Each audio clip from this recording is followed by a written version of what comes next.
The moment families across Niger State have been praying for has finally arrived. Today, Sunday, December 21st, the final group of 115 students abducted from St. Mary's Catholic Private Primary and Secondary School in Papiri community have been freed, bringing an end to 1 month of absolute agony for parents, guardians, and the entire nation. With this release, approximately 265 children have now returned home safely, closing one of the darkest chapters in recent Nigerian history. Let me take you back to where this nightmare began. On November 21st, 2025, in the quiet hours before dawn, armed men descended on St. Mary's Catholic School in Papiri, a community in Agwara local government area of Niger State. The attack was swift and brutal. These criminals stormed the boarding school, firing shots into the air, creating absolute chaos as terrified children ran in different directions. By the time the dust settled, 303 students and 12 teachers had been taken from the school compound and headed deep into the forest. Can you imagine the terror these young children must have felt, being dragged away from the safety of their school in the dead of night?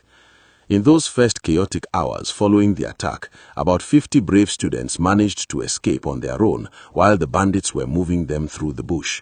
These children ran for their lives, finding their way back to safety and reuniting with their families. But over 250 children and their teachers remained in captivity, and the nation held its breath, waiting and praying for their safe return. The wait has been excruciating. For exactly 1 month, families in Papiri and across Niger State have been living through every parent's worst nightmare. Mothers who could not eat or sleep, fathers who paced restlessly through the night, siblings who wondered if they would ever see their brothers or sisters again. The psychological toll on these families cannot be measured in words. Some of the freed children have shared heartbreaking details of their ordeal, describing how they were kept near a river, forced to sleep on tarpaulins spread on the forest floor, and threatened with death if they made any noise or cried out. Young Florence Michael, one of the rescued students, recounted how the bandits warned them to remain silent or face terrible consequences.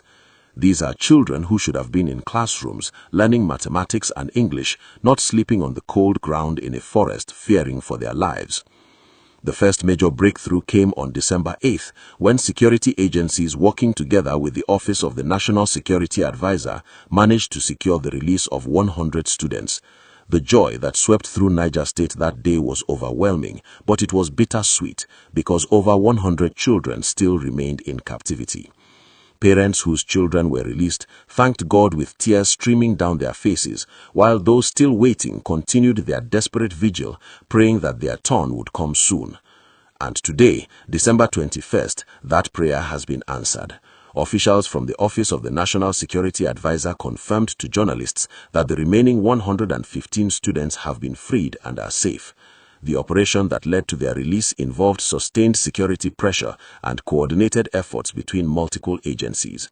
While authorities have not disclosed the specific details of how the rescue was achieved, what matters most right now is that these children are finally going home to their families just in time for the Christmas season. If you are finding this story as moving as I am, please take a second to hit that like button and subscribe to our channel so you never miss important updates like this. Your support helps us continue bringing you the news that matters most to Nigerians everywhere.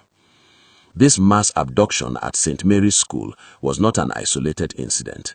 Niger State and several other states in Nigeria's north-central and northwestern regions have been battling a serious security crisis involving armed bandits who target schools, villages, and travelers. These criminal groups have made kidnapping a terrible business, taking innocent people hostage and demanding ransom payments. In fact, just days before the Papiri attack, 25 schoolgirls were abducted from Government Girls Comprehensive Secondary School in Kebbi State's Maga town, and 38 worshippers were seized from a church in Kwara State around the same time. All of these victims have since been freed, but the frequency of these attacks shows just how serious the security situation has become. St. Mary's Catholic School in Papiri was founded with help from international partners, including a Kok priest named Father Donald Okathin and supporters from St. Mary's Secondary School in Newry.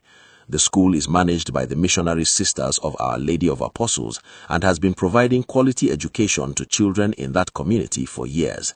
The fact that such an institution, dedicated to nurturing young minds and building a better future, could be attacked in this manner has shaken the entire nation to its core.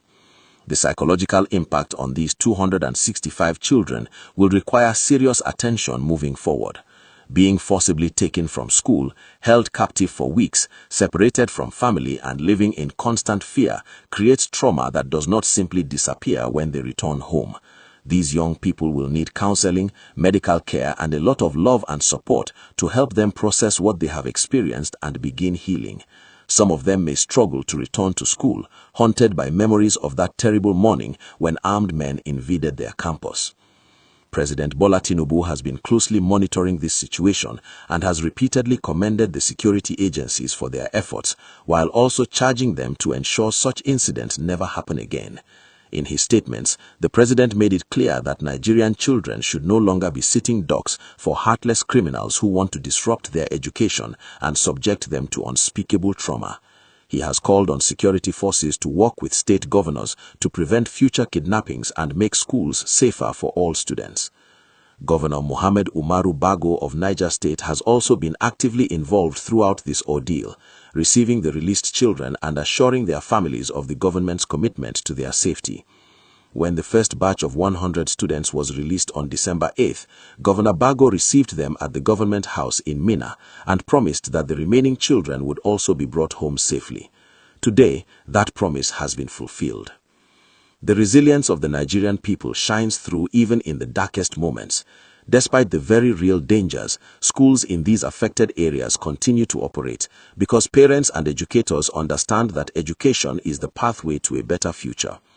Teachers show up every day putting themselves at risk to ensure the next generation is educated and empowered.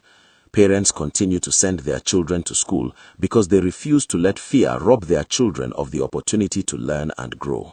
This courage deserves to be celebrated, even as we work to address the security challenges that make such courage necessary. As we celebrate the return of these precious children today, we must also have serious conversations about what comes next. Will St. Mary's School reopen?